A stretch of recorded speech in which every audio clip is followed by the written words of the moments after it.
nós estamos aqui no podcast e dessa vez trouxemos o nosso professor Emerson. Emerson, seja muito bem-vindo ao nosso podcast.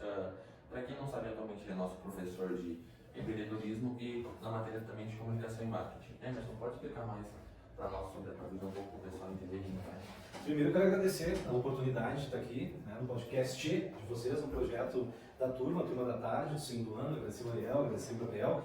E dizer que tem todos os alunos aqui da retaguarda, que não é feito só pelos apresentadores, tem todo um grupo de alunos que fazem parte desse projeto que é o podcast. Né? E também tem a turma da manhã, que tem o podcast deles. Então, quero agradecer o convite por eu estar aqui e falar um pouquinho, né? Eu faço mais de 2 anos que estou aqui na Escola Laranja Longa, a escola que me abraçou. Depois que eu decidi voltar a dar aula, né?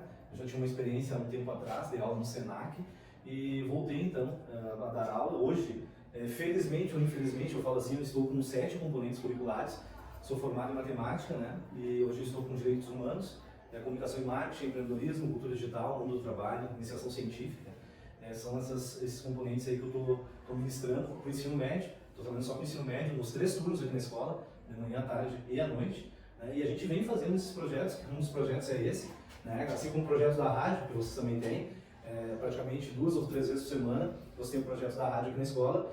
E eu comecei também a falar com vocês sobre a gente poder ter esse momento de não só os professores aqui da escola, não só o pessoal que está dentro da escola, para que vocês pudessem convidar também pessoas fora dos muros da escola, né? Empresários, enfim, pessoas que são formadores de opinião, para que possam vir e fazer uma conversa com vocês. Eu acho que isso agrega. E o que a gente, qual é o intuito, né? Qual é o objetivo nosso, enquanto escola, enquanto professor, para a gente poder ter essa troca? Também trabalhar um pouco da comunicação com vocês, a comunicação e marketing nisso, a dicção e oratória, para que vocês possam sair daqui, né? E ter lá quando vocês entrar no mercado de trabalho, vocês já estarem adeptos, já capacitados, minimamente, né, para essas questões que tem lá fora. Uma coisa é realmente aqui na escola, então a gente tem que fazer com que vocês já estejam preparados. E o projeto podcast, né, que vocês denominaram aqui podcast Tchê, quero parabenizar isso também pela turma ter escolhido esse nome, tem essa intenção, né, trabalhar essa questão de comunicação, de trazer, bater um papo com outras pessoas, ver outras visões de mundo, que a gente está aqui no nosso mundinho, seja na escola, seja no bairro, né, seja dentro da nossa própria família, a gente tem uma visão. Mas quando tu conversa com alguém, traz alguém para contar a sua história, contar o que passou, tu começa a ter outra visão de mundo também. Dentro dessas habilidades que a gente pretende trabalhar com vocês. Também poderia contar um pouco assim para nós, como foi a trajetória até tu ser professor aqui no Manchão? Cara, eu trabalhei muito no serviço público, né? Eu comecei, primeiro fui militar do Exército. Você sempre gosta por conta dessa história do Exército, né? Porque o Exército tem algumas questões que são emblemáticas, né? Eu fiquei 7 anos no Exército e durante essa época, dentro da caserna, como a gente chama, né? E vestindo verde oliva, camuflado, a gente passa por várias situações que são situações diferentes da vida civil, como a gente fala. Lá é a vida militar e aqui é a vida civil. E eu não digo só na questão do Exército, seja polícia militar, brigada militar, o Exército, ela tem as suas particularidades. Então eu passei 7 anos lá, fiz campo, como às vezes eu conto para vocês, tem a questão do campo, tem a questão de passar um pouco de trabalho, principalmente no início, né? Nos primeiros 3 meses a gente tem essa questão de o período de formação, então tu tem que passar por algumas situações, manusear armamento, tu tem que dar tiro de fuzil, de pistola, enfim, né? Fazer campo.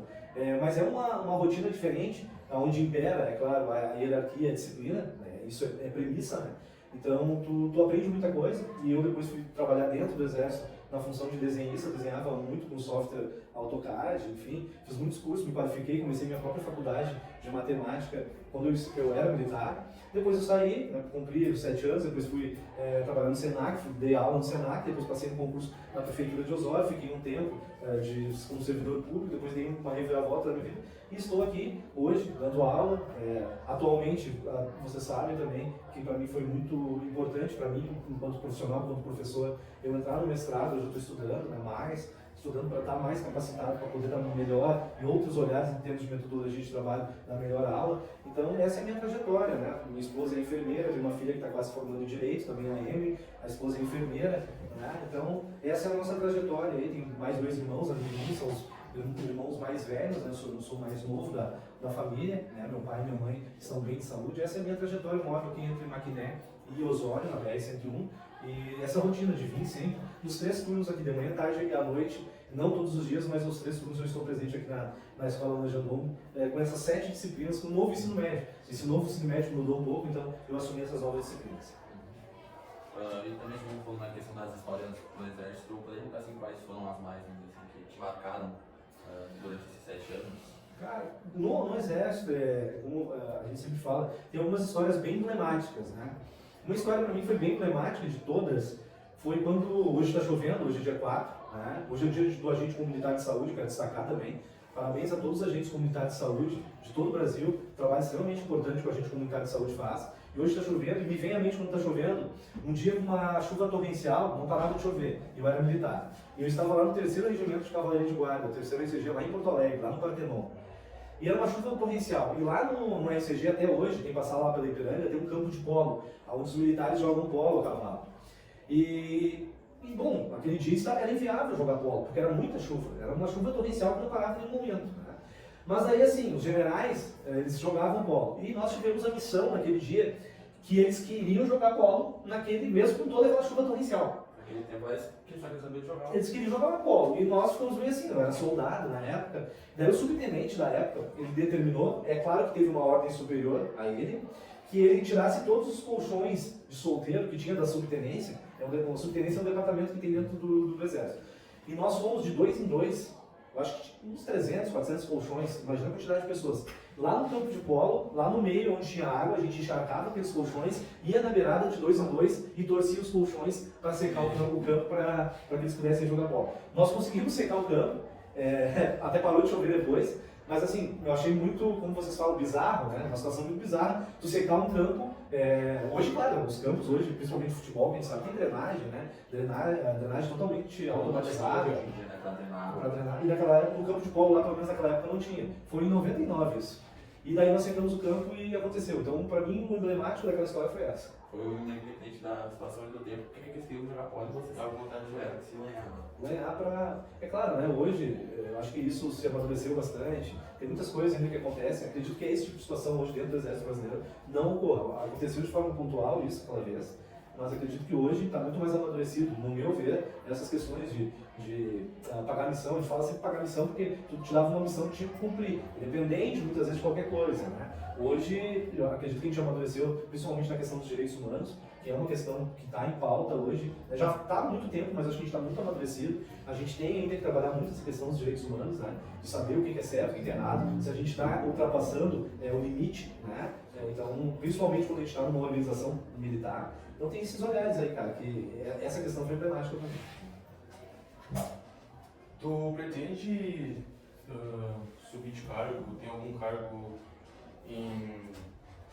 assim, do teu ponto de vista, chegar a um cargo maior na tua vida? Tu sabe que essa questão de... Eu sempre falo para vocês para que a gente possa ter metas, né? O plano A, o plano B, o plano C. E eu até uma determinada idade, eu tinha esses objetivos. Não que eu não tenha objetivo hoje, mas essa questão de estar buscando muito, isso eu já estou mais tranquilo hoje. Eu não tenho tantas pretensões assim. Há um ano atrás, um pouco mais, uns 2 anos atrás, surgiu um concurso da Polícia Penal e eu baixei a cabeça e eu queria passar nesse concurso. Então, quando tu estabelece um objetivo, uma meta, o que eu fiz? Fiz todo um planejamento de estudo dentro da minha gestão do tempo. Eu acho que a gestão do tempo, sempre quando eu falo para vocês, ela é fundamental, independente, não é escola, aqui é vida pessoal, vida profissional, tu tem que saber gerir o teu tempo. Então, dentro dessa minha gestão do tempo, eu me organizei para me estudar todos os dias. Mas estudar, mas tu trabalha durante o dia, sim, mas em algum momento do dia eu tenho que parar para estudar, 1 ou 2 horas. Então, durante 6 meses, eu estudei todos os dias, porque eu sabia que tinha esse concurso. E eu passei no concurso, então eu consegui atingir minha meta. Depois do concurso ele teve prova psicológica, teve prova atividade física, né? Tem o teste físico, o TAF, que a gente chama, teste de aptidão física. Também me preparei para o teste físico, né? Porque também tem que se preparar, depois que passa na prova teórica, tem que saber que tem toda outra prova. Então eu tinha esse objetivo. Estou esperando, ele posso ser chamado, não sei se esse ano, enfim, daí eu não tenho essa perspectiva porque depende de questões do Estado. Então, eu tinha isso, mas hoje eu não tenho, assim, tô dando aula, também queria entrar no mestrado, né? Entrei no mestrado, estudei para entrar no mestrado. Hoje eu tô tranquilo, não tem assim uma questão de galgar algum cargo, alguma... Não. Eu tô bem tranquilo, tô bem. Tá bem estabilizado. Tô bem estabilizado com uma... Eu acho que a primeira coisa que a gente tem que estar bem também é a questão mental. Eu acho que a nossa mente é que comanda tudo. Então, se nós estivermos bem mentalmente, em termos da vida pessoal, em casa, família e na vida profissional, eu acho que isso faz com que a gente... Não que tu vai deixar de estabelecer metas para tua vida. Eu acho que é importante que tu tenha metas até para poder te motivar, te instigar a fazer as coisas, né? Mas hoje eu não vejo assim, eu quero dar aula, quero fazer um mestrado, enfim, e é isso, né? Não tenho, se for chamado na Polícia Penal, como eu passei, tenho essa perspectiva, vou entrar na Polícia Penal, mas quero continuar dando aula. Gosto muito dessa questão da educação à distância, tá? O ensino híbrido, né? O hibridismo para mim, ele veio para ficar e a gente sabe hoje que a educação à distância ela ultrapassou em termos de número de alunos a educação presencial. Então hoje nós temos muito mais alunos à distância. Isso eu estou falando principalmente em cursos e a nível de graduação, pós-graduação, né? Então nós temos muito mais alunos à distância do que presencial. Isso é um dado, né? É um fato, né? É dado se a gente for pesquisar. Então eu gosto muito dessa questão de usar a tecnologia, né? Principalmente a questão EAD, trazer novas questões dentro do ambiente escolar, projetos, mas sempre usando a tecnologia. A tecnologia ela tem que estar no meu entender, ela está aí para a gente usar. Tem várias formas de usar para o bem, usar para o mal, enfim, mas eu acho que dentro da educação nós temos muitas possibilidades através da tecnologia. E eu vejo muito nisso e quero desbravar muito ainda, porque é humanamente possível a gente saber todas as possibilidades. A tecnologia, cada dia existe uma modificação, um upgrade, alguma coisa nova, uma plataforma que surge, uma forma, a gente está vendo a questão da inteligência artificial, que um ano atrás, de repente, aqui na escola a gente não perceberia. Hoje ela está aí, está imperando e a gente está usando, mas tem que saber usar. É isso. Só saiu usando de qualquer jeito, mas no final acaba usando na escola, mas não adquire conhecimento que foi, vamos dizer assim, pedido pelo professor para fazer aquele trabalho, como foi que é muito um chat GPT, que a gente só pega o professor e fala, faz um trabalho sobre tal coisa, só vê ele mais na frente, ela no chat GPT, faz um Ctrl-C, Ctrl-V e manda para o professor. Então, essa é uma questão bem interessante que tu falou na questão de usar a tecnologia a nosso favor. Também uma questão bem interessante é o uso do celular na aula. Eu acho que pode ser algo, se for bem manejado, pode ser muito útil. Eu sou a favor da utilização do celular nas salas de aulas, eu sou a favor. Só que ele é regrado. Né? Eu acho que ele tem que ser bem manejado, tem que ser controlado, né? Então eu não sou a favor de retirar o celular de dentro do ambiente, seja da sala de aula, do ambiente escolar como um todo. Agora, não é, digamos assim, à la volonté, né? Ele tem que ter uma regra, o professor tem que saber regrar, gerenciar esses momentos. Acho que tem momento que tu não deve usar o celular, que é um momento de reflexão, né? Que tu tem que refletir, tu tem que dar a tua opinião sobre aquilo que está sendo abordado, né? Porque se não tiver um regramento, tu está no celular, tu não está nem prestando atenção naquilo que está sendo discutido. E eu acho que não é uma transmissão de conhecimento. O professor ele dá para mediar situações. Ele não é assim, o professor vai lá e passa e eu vou copiar. No meu entendimento, enquanto professor, nós vamos construir. É claro que o professor ele tem uma bagagem, ele tem uma vivência, ele estudou, ele tem mais experiência e mais conhecimento, no meu entender. Então ele vai trazer esse conhecimento para mediar as situações, para saber qual é a opinião do aluno, para construir, para pesquisar, para achar novas informações. O professor também, ele aprende com o aluno, ele aprende com a pesquisa. Não é centrado só. O protagonista, eu acho que tem que ser o aluno, não o professor. O protagonista é o aluno, porque o aluno está ali, que tem menos informações, no meu entender, e ele vai adquirir informação, e daqui a pouco ele também vai aprender outras coisas, vai buscar novidades que tanto o professor quanto ele não saibam. Então, eu penso dessa forma. E a questão da inteligência artificial, como vocês falaram, além de usar a inteligência artificial, eu uso 4 plataformas para ver se o que foi feito com o uso da inteligência artificial ou não. Então, como tem as plataformas, seja Bard, seja ChatGPT, tem várias plataformas. Agora tem diversas plataformas que tu coloca o arquivo, ou que tu coloca o texto, aquilo que foi feito pelo aluno, e a plataforma te dá qual é o percentual daquilo que foi feito, se realmente aquilo foi feito pelo humano ou foi feito pela inteligência artificial. Então eu tenho feito isso.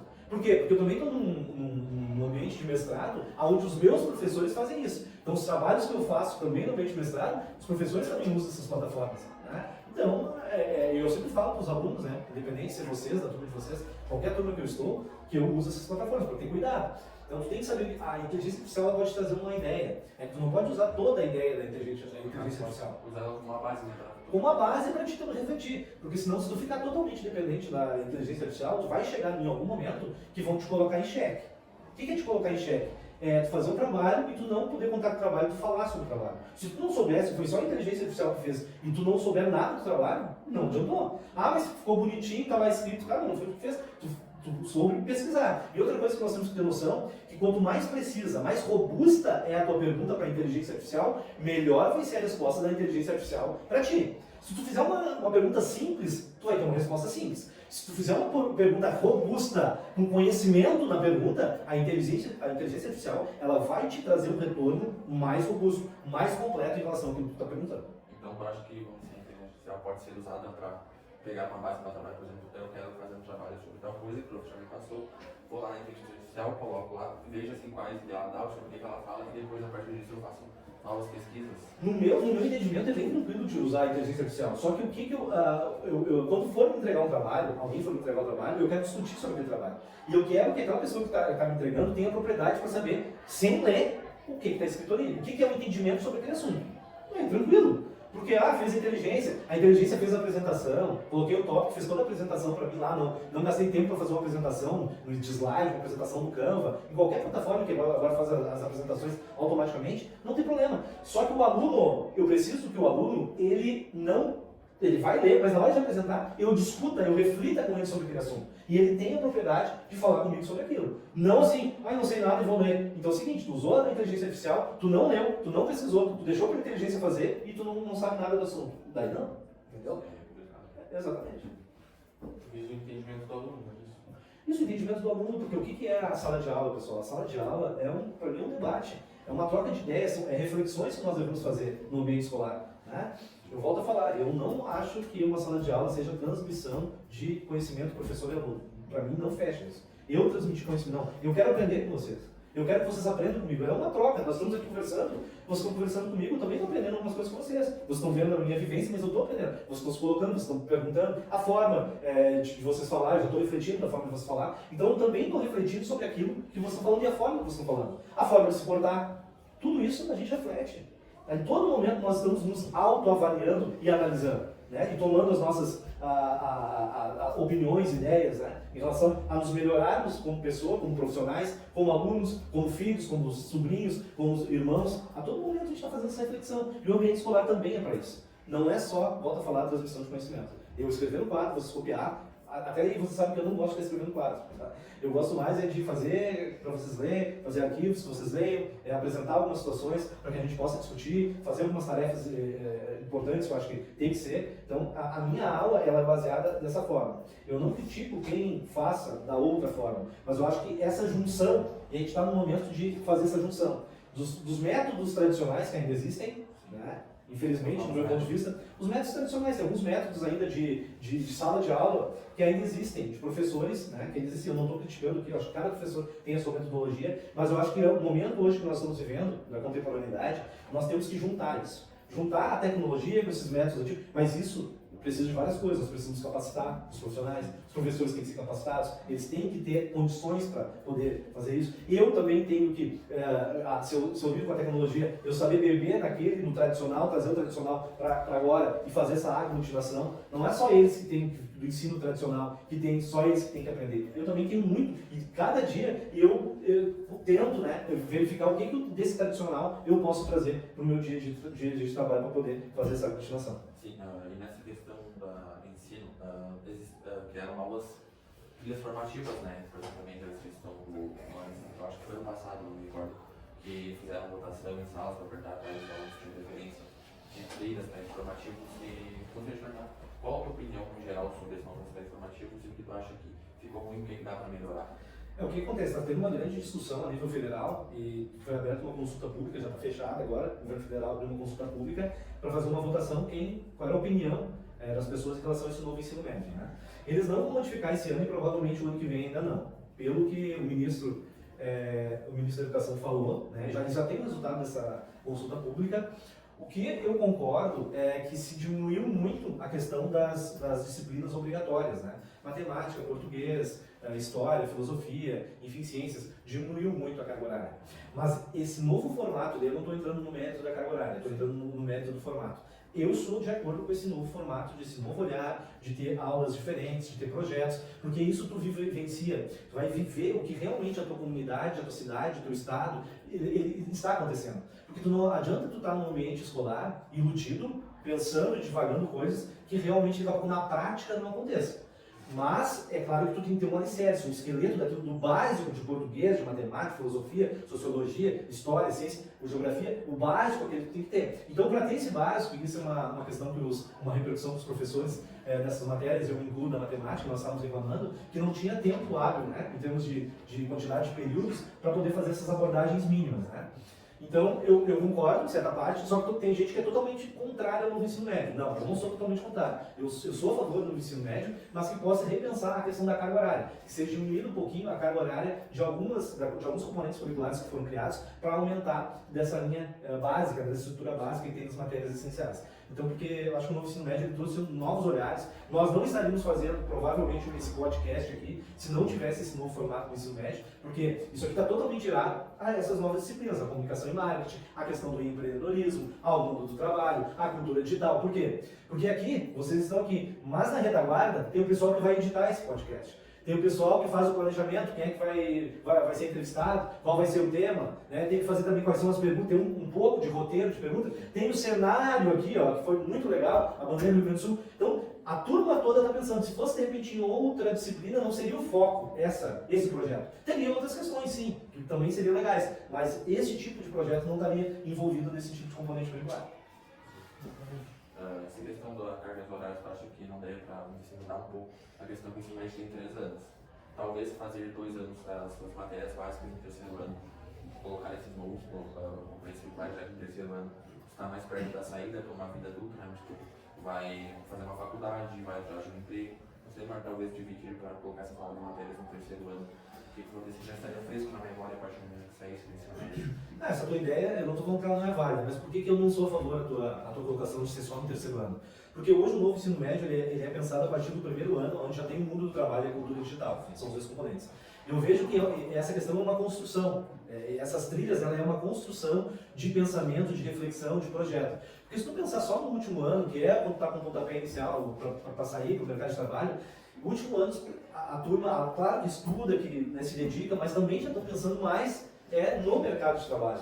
Então tem que ser uma construção nos 3 anos. Né? Eu acho que essa graduação, em termos de quantidade de horas, de repente aumentar um pouco e aumentando mais, isso já está escrito. Se aumenta mais a partir do terceiro ano. Cada ano que passa, pelo planejamento dentro da tua ideia, hoje já está escrito. O novo ensino médio ele começa com uma carga horária no primeiro ano, ele aumenta no segundo e ele aumenta muito mais no terceiro. A única turma que não pegou o ensino médio é a turma desse ano dos terceiros anos de todas as escolas. Esse ano eles não pegaram. Vocês, no ano que vem, vão ser o terceiro ano, se passarem, é claro. Falta tão boa, não sei de nada. Não sei o não, estou brincando, o pessoal está bem aqui. Então, o ano que vem, o terceiro ano, vocês vão estar com um novo ensino médio, vocês vão ter essas disciplinas. Então, o planejamento foi que os 3 anos tenham. Eu também concordo com isso, que tem que ser uma questão gradativa, começa com uma carga horária menor e vai se aumentando e culmina lá no terceiro ano.